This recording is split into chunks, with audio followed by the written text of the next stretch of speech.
Hello everyone, আপনারা ব্যাকে ভালো আছেন নি? আমিও ভালো আছি। তো আচ্ছা, আজ জমিরুদ্দিন কিরণ নানাগো মাঝে আরেকখান ভিডিও নিয়ে চলে আইছি। সান জানগরও কোনায় লই আইছি।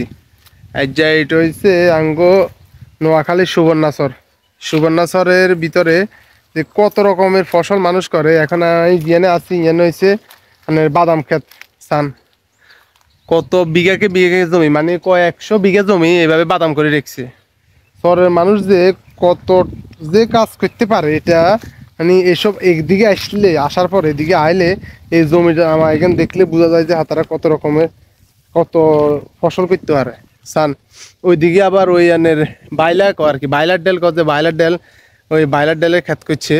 তো ওই সান না আমার আর মনে হয় যে আপনারা দেখতেন না, কারে ওই আঙ্গুল দিয়ে এর ওই সান ওই দেখা যায় না, মানে বিঘাকে বিঘা জমি করে রেখেছে গো। আর রান্নাকে যদি কারো যদি মন খারাপ থাকে, যদি কম যে আর মন খারাপ, তাহলে সুবর্ণাচর চলে যাবেন। এই সুবর্ণাচর আয় এই শাক সবজি এগুলা যে খেতে খামারে হইতেছে, এগুলা দেখি একদম মন ভালো হয়ে যাব। যে সুবর্ণাচর কোনো জায়গা নির্ধারিত করতেন না যে একদম মানে এই জায়গার যাইতে হবে এমন না, মানে যে কোনো জায়গা যাবেন আর মন ভালো হয়ে যাবে গো। সুবর্ণাচর মানিয়েছে একদম মন ভালার কথা, একদম মন ভালা সবচেয়ে বড় ইয়া। কেউ আরও যদি মন খারাপ থাকে চলে আসবেন গই। তো যদি ভালো লাগে ভিডিওকে অবশ্যই শেয়ার দিয়ে দিবেন, কমেন্ট করবেন, লাইক করবেন। তো সবাই ভালো থাকবেন, সুস্থ থাকবেন।